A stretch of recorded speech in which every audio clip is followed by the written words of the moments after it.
Yeah. We got a rain and everything last night, and we're gonna jump in. We're gonna spend the next couple of weeks, I think, doing something where we seem to get the most interest. We like everybody watching, but we definitely have more people interested in our security dog stuff. So we've got some plans for the fall to hopefully teach people a little bit more about training for guard dogs. Yep. And so we're gonna take the opportunity for this night to start off our little campaign about guard dog training.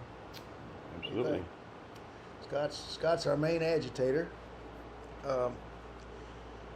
Ideally, well, when we train in the guard dog business, guard dog companies, depending on how it's like any other industry. There's some people that really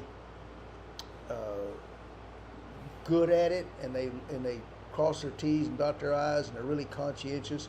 And there's people that just go through the motions. Yeah, like I knew one guy at a guard dog company, and he had a sign, and it looked there, growling dog, and he got a contract one day, and he didn't have any dogs, so he went down to the dog pound. They had the biggest dog they had was somebody had chunked that looked like maybe a standard poodle. I couldn't tell for all the hair.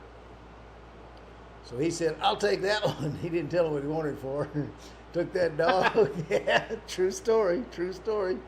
Ran over to the new customer's place. He had the key. He waited till they were gone. He went over, had the key, throwed that poodle, whatever it was, in that yard. That customer come by that night to look at his guard dog, which a lot of customers will do, I learned. And he saw this big old poodle in his yard with a sign that said, "Guard dog there." And he was really not happy. He called and he told the guy, he said, "I gave you a check. I'm supposed to have a guard dog in here." He said, this guy was a shyster. He said, "That's the thing about a guard dog. Look at the contract. It says supply a dog. This is a dog." So, it's like any other business. There's people that don't do it quite as conscientiously as other people might. So, but in the right hands, a standard poodle will tear some flesh off somebody's leg. Yeah. But, one you just pulled out of the dog pound 2 hours earlier might not be that one. That's quick training there. So, is he working his sleeve as he's driving into the place or what? Yeah. He's telling him what to do. Yeah. And then you growl at the fence when they come up. Yeah, so. You getting all this? Yeah. So maybe one day, people bug me about this a lot. Maybe one day, after this book, maybe I'll start compiling guard dog stories. Y'all let me know what you think. I've got more than one or two I can tell you. Some of them pretty humorous. Anyway, ideally, in the way I did my routine, and I'm not saying, I know not everybody did it this way, and I'm not saying it's the best way. I'm just saying it worked for me. We always had, it's a three-person thing. We have the handler holding the dog. We have the agitator, and the agitator in the guard dog industry is what in Schutzen would be called the helper. In ring sport, they'd call them a decoy. A lot of the sports, in America, decoy is the biggest term, but we still use the old-fashioned Kohler term of agitator in the guard dog industry. So we have the handler holding the dog to encourage him. We have the agitator to work the dog up, and then you have the trainer who's watching. And the reason we do it that way is, remember, we're training dogs to work by themselves on their own, and not only do we need to be sure that they're going to go out and want to do that job, which means somebody has got to be watching to make sure we're getting the enthusiasm out of this dog that is required. Our agitator you can't see all those things and still, right? So that's your ideal setup. Your trainer's watching, your agitator's working, and your handler's encouraging. Everybody has a job. Yep. So once we get started with that, the main thing, one of the basics we're going to teach an agitator, we don't do targets. The targeting is strictly for a sport dog, because in real life, I've never seen a burglar say, "There's my arm biting me here." I just haven't seen it. I'm sure it may have happened. No. But I ain't seen nothing on YouTube, so I don't know. Yeah, there you go. So Well, the first skills we teach an agitator is how to direct where the dog will bite, because we want our dogs to be able, personal protection, our security dogs, our guard dogs, we want them to be able to take advantage of any opportunity, just like a boxer. Every time, I may have a great jab, but if you drop your guard just right, I'll come across with a hook. Or if I can't do any of that, I might go to some body shots. So the same thing applies to our dogs. So that's why the trainer's watching. He's going to see where the dog's strong points are. And the agitator is going to be working, since we're working with dogs that are not going to bite one place and necessarily stick it, this agitator's got to know how to put the dog where he wants him on a bite. The bite we're working on that day. It's like training camp for the NFL, You work on certain things in certain sequences, and it all comes together. Yeah. And that's why the trainer's sitting there watching the agitator. The agitator sees the front of the dog, and he'll learn how to read a dog, the dog's motions, how he's pivoting, where he's going, and adjust. But without the trainer there to actually correct and actually see things, it's like another set of eyes with $1 million. Right. Then you collaborate and go from there. And And so that's how the teamwork works. Now, over the next couple of weeks, we'll talk more about the martial arts side of it, how we get our dogs to do this, that, and the other. But the first thing we want to guard against is, let me back up a little bit. Training guard dogs is a bit like police and military dogs, where you're going to do a lot of scenario training. All right? We're going to set up things, so like, how does a dog adjust to a slick floor? How does he adjust to obstacles in front of him? And these are all going to be different, all right? So basically, you train outside in the yard, you repetition. After a while, the dog, I got relationships with all these dogs. Right. Believe it or not, you build relationships with dogs. Yep. They see you and they go, hey, you're that dude. A sparring partner, hey, buddy. Hey, what's going on, right? Yeah, and you're outside, and all of a sudden you throw in slick floors, you throw in different sounds, different obstacles, even just the echoes in buildings. Dogs can, there's a lot of different factors. Right. And you start training those things out. And you're doing the same thing you're doing outside, you're doing the same thing, but you're changing the whole scenario. Right. Absolutely correct. Right. You're giving them great distractions. And you're making them think. Yes. You're building confidence. You're just building your dog up. Yep. And so, what we're going to show tonight, now we do the scenario stuff, the biggest thing you have to guard against in a real security dog or in the guard dog industry is you can't have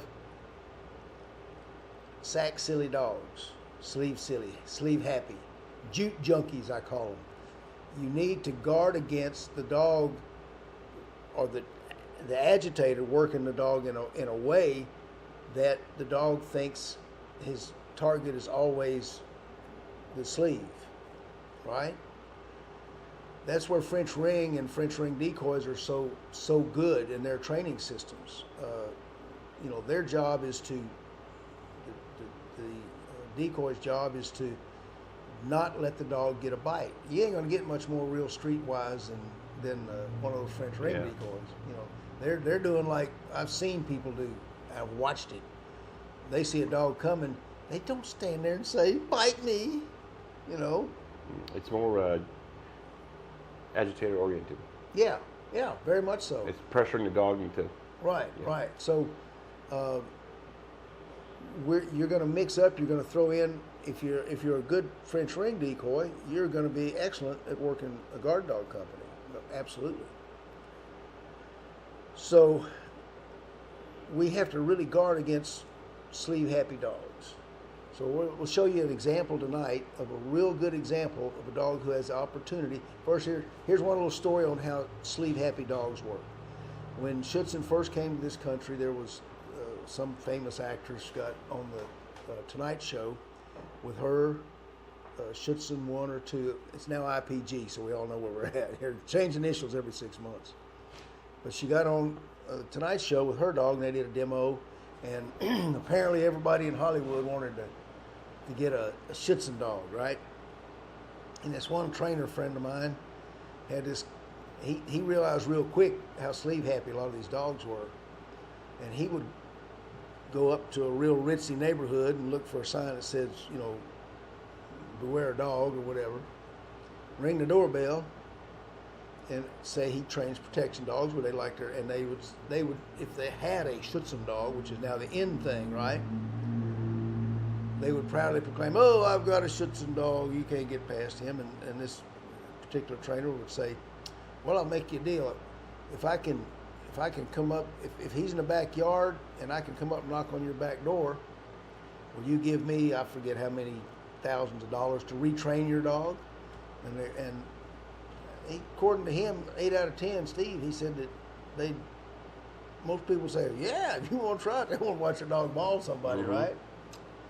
He'd drive around the back, he'd take a sleeve, and he had a little ladder he could climb over. He'd climb up on top of his ladder, look over the fence, throw that sleeve way over yonder. The dog would run over and grab it, go to shaking it, and he'd jump over the fence, go up and ring the door, knock on the door, back door. So we don't want that to happen. So you've got a proof against it. Right, not in this lineage we're talking about. Right. It's different. It's we've already had other podcasts on this that we talked about this. Yeah. And so anyway, we're going to show you tonight. We're going to show you one of the little tests that we run. This is going to be a little bit of scenario training, where a dog goes from dirt, where he's used to working, to a slick floor, noisy floor, like Scott was saying earlier, small room with echoes going. And he has obstacles like the stairs. Yeah, he's got obstacles to overcome. He's got a 4 or 5 foot up area to get over these stairways to get into the room. Just to get in, yeah. And of course, they're going to hit in the room and slide a little bit. So we'll show you the dogs. We'll give you a couple examples, and then we'll. So to actually elaborate a little bit, most dogs on sends are sent on flat ground. In training, so you send a dog to the agitator, and you catch the dog and you work the dog and everything else. We threw in where the dog is not on flat ground. He starts on flat ground, the stairs are the obstacle. This is a young dog, and he's a really good dog. So, then you have the stairs, the obstacle, and what Butch said, the floor and the sounds. Right. And that's about all I got to say about it. We want to see if the dog is biting sleeve, and we'll show you examples of both. So bear with us for a second. We'll turn off the lights. Turn off the lights. We're not going anywhere, Pig. Hang on. Pig, sit. Come here, Mama. Oh, we got a little sunlight coming in. That's okay. That looks pretty good. All right, so this first one, this is the scenario we were training that day. You have a dog outside, you have a handler, and for instance, maybe he just chased his purse snatcher to this building and he's in this room, and so, what's he saying? Can you turn the sound on?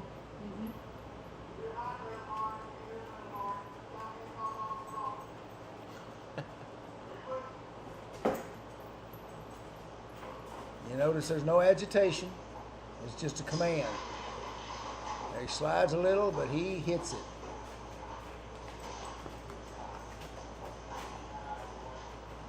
First time this dog's done anything in a building that I'm aware of. Mm-hmm. Yeah, it is. Okay, so that's the scenario. That's how you want it to go. Now we're going to show you another dog she's a little soft. That's a Western Shepherd, by the way. That's a Bart baby. Yes, it is. Black Bart's son. Now here's another one. We're going to show you how she reacts outside to a sleeve. Yep, it's flat. Yep.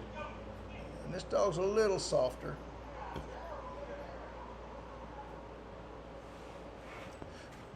Yes. Now you see how she really likes her sleeve, and she's dragging it around, carrying it every which way. Now, what happens if we offer her the sleeve with a little bit of agitation? And to proof it and make sure, hold up, Carol Ann, put her on hold.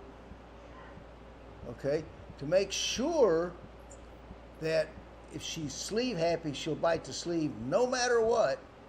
We got our Wonder Woman agitator there. She's pumping the dog up, getting her excited. She's gonna run. That's me. Yeah, it is. The Dobie head you just saw was that little girl's dog. She's wondering what she's doing on the screen up there. So let's see what happens when she offers the dog a sleeve. Start over, Carol. And she's worked this dog too, by the way, folks, in training sessions.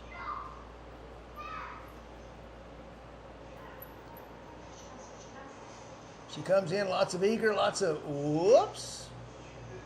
So she's not biting the sleeve because in her mind she's coming to do this stuff to stop somebody, not somebody wearing a sleeve. Right. And she recognizes it's a child. She knows it's a child. So this is sort of the goal we have for all of our security dogs, and the goal I had for my guard dogs. Awareness. Yeah, thinking. Yeah, conception. Yeah. Yeah. So, run it one more time. I just want to see it once more, and then we'll. So she yells at her, shows her the sleeve, gets her all excited. She's coming charging full speed ahead, and whoop. Now she wiggles the sleeve. She wiggles the sleeve. That dog's not going to bite that sleeve. Nope. She's not sleeve happy. Lights. Faye, is it? Is it? Let's see the radio.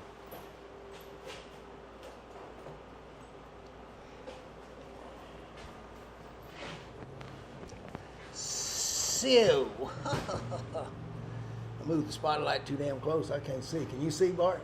Scott? Where you at? Where you at? Woo! But no, it's just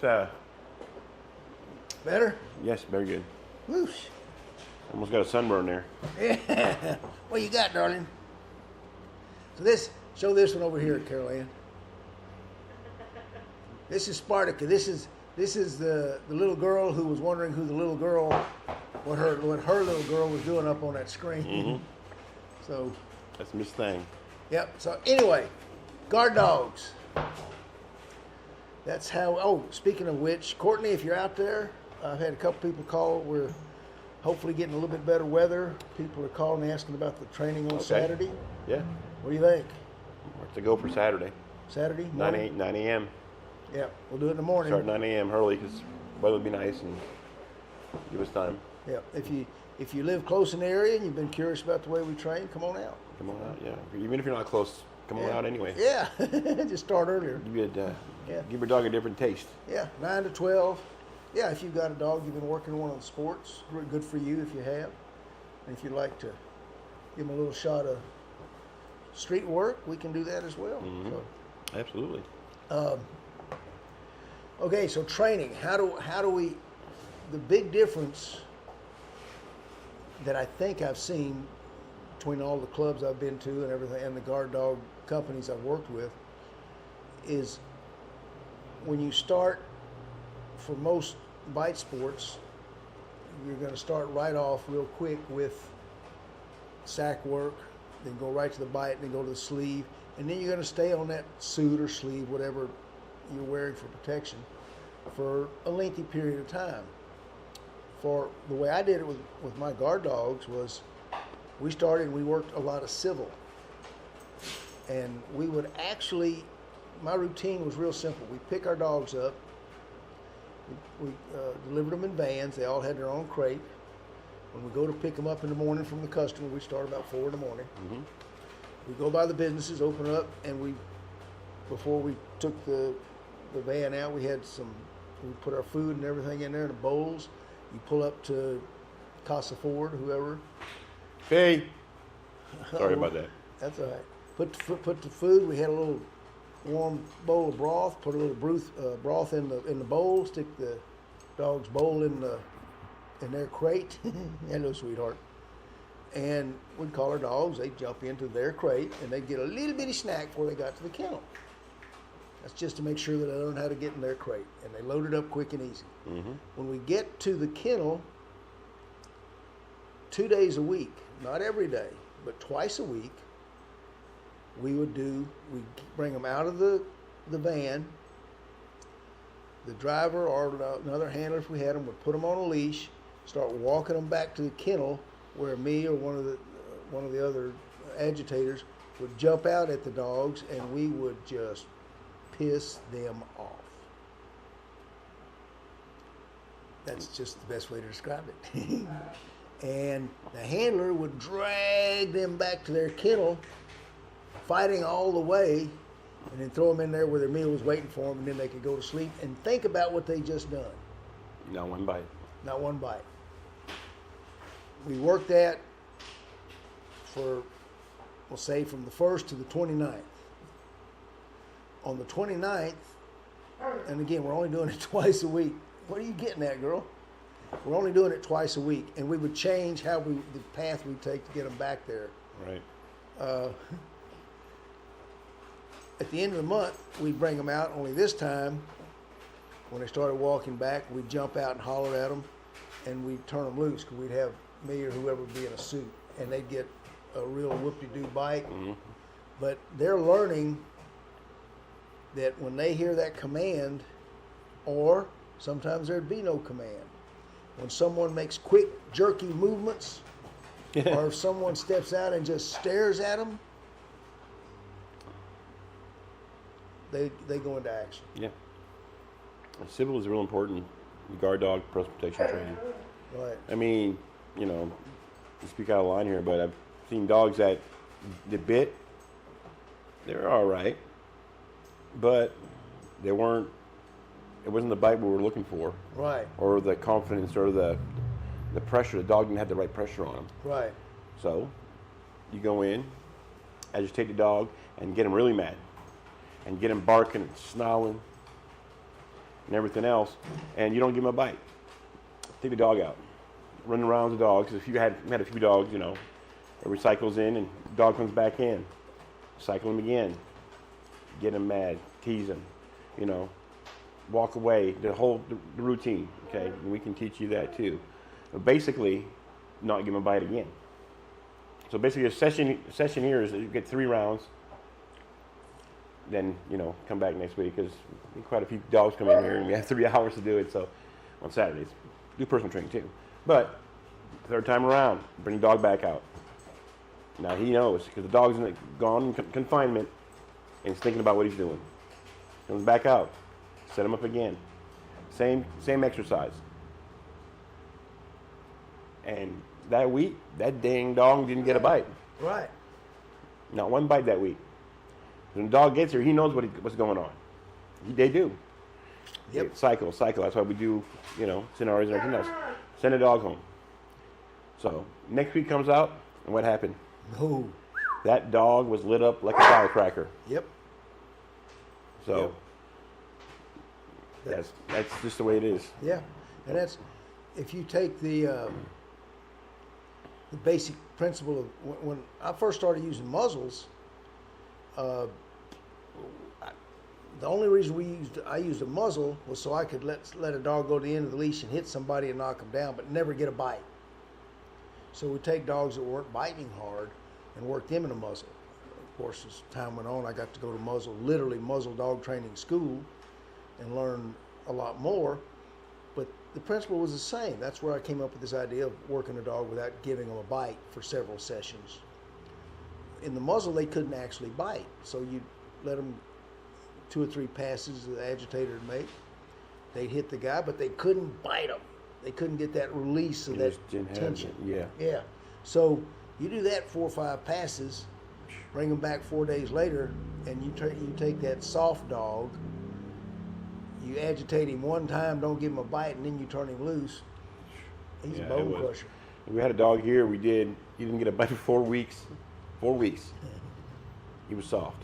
Yeah. That dog was not soft. That dog was mad. Yeah. And he bit, you know, and it just was amazing. Yeah. But to take away what they love the most and not let them have it, it builds up their frustration. Yep. And they come and they do what they got to do. Yeah. So, and these are the psychologies that I learned to work with, because remember, in most guard dog companies that were around at that time, you're working with, you know, you're not working with pedigree dogs that you know their parents, their grandparents, great-grand, 5 generations back, they've been doing tracking or bite work Right. or whatever. You know, some of my very best dogs were. We had a little dog named Cuz, who I'll never forget as long as I live, and he was like 40 pounds, and I mentioned him before. He looked like a wire-haired sort of something. Is it a nut chaser? Yeah, oh yeah, he was a nut chasing fool, and he just loved to bite. He would, and I mean, he literally stood this tall from up, but he'd see somebody at night, and he would go and he would, as little as he was, he'd climb. We had to put him in tall fences because he'd hit the fence and climb up. Anyway, we don't have the benefit of a pedigree mapping out the dog's tendencies that you get in a sport deal or in a organized police dog training facility. So there were a lot of dogs that we would get from people that you just had to figure out how they think. You said one thing that just kind of made me think about something. What's that? Psychology. I mean, agitators, decoys. There's psychology in it. It's not just throwing a sleeve up. There's psychology. It's all about psychology. Yep. The bite's a reward, but it takes to read the dogs the right way, to understand the dogs, what you're dealing with, and then working it psychologically to get what you want. Yep. Then it becomes a trained. Session. No, it's a trained. A trained. It's like automatic, Yeah. Conditioned response. Conditioned response. I'm sorry. Yeah, It's been a while since I read the manual. manual, Yeah. But that's what it is. But you start learning and you start reading dogs and you start feeling it's a feeling. It's not thrown to sleep. I'll be there in a minute, honey. You're gonna lock yourself in the room. It's a trained response, right? Yeah. But it's like psychological also with the physical. Right. I'm not out here to look pretty on TikTok or anything. I don't care about that. No. I want that dog to bite my arm as deep as it can bite it and make me feel a little pain if it can. Yep. And here's the big difference. For a sport, you can train a dog in total prey drive. For a police dog on the street with a squad backing him up, you're probably better off training a dog with complete prey drive, because you want him to make that bite and make it bone crushing and not quit it for nothing till the crowd gets there. But in real life on the street, that dog who's mesmerized by biting right here, nowhere else, I'm just going to pick him up and kick him about 27 times in the cods, and I'm done with the dog. So your training, if you push too far to the prey drive side, you're going to have a dog who's not physically capable of thinking about the situation. Like that shepherd you just saw run in. She did a sin. She nailed the guy in the sleeve. She comes in here. She's charging in here. She's all pumped up. But she sees a kid that's a friend of hers, and the sleeve doesn't mean anything to her. She thought, even in her excitement. And that's a factor of how they're trained. I mean, these are the nuances. It's like the iceberg, All you see is this. Because under the water, you don't see what really happens. Right. And you have to actually understand how a dog thinks, even what kind of dog it is. There's a lot more than just getting bit. And who are all you out there that get bit? And most of y'all might know this, but I just see it's more psychological than it is physical. It is. It very much is. Because there's different aspects. There's so many. There's so many roots in the ground. There's so many branches up in the air. And the way you're going here with this, this is what you're looking for, and this is for personal protection. There's a certain way to go, and there's certain different routes to go. But overall, even it doesn't matter really what kind of protection work you're doing, or bite work you're doing, or decoying, or it doesn't matter. It all comes down to psychological. Yep. Not warfare. It's not warfare. You're not trying to fight the dog. You're trying to learn the dog and make him better, and in that you make yourself better also. Right. Canine martial arts. Canine martial arts. And that's what pro sports is all about. And we'll give you all some more clues. We're going to be setting up some agitator seminars. I know you've never heard that phrase before, but we're going to be doing agitator seminars here in the next probably month as the weather cools down. We're going to bring back some of the pro sports certifications that you can get for for a security dog. These are not certifications for a sport dog. We'll let everybody know about all Come that on stuff. out and get on the other side of the leash for once. No, the other end of the dog. Yeah, and you're always welcome to come out. Remember, Saturday mornings around 9 o'clock, we'll be training. Always call this time of year. It's getting cooler, but if it's too hot, we're not going to go. So if you want to come on out on Saturday morning, meet Scott, watch him get bit, come on down. We'll be glad to see you. Yeah. Until then, though, what do you think, Scott? I think it's always all about the dogs. Yeah, That's what I think. What do you think? that's what we do. That's the only reason we're doing it. Don't forget the book, likes and shares.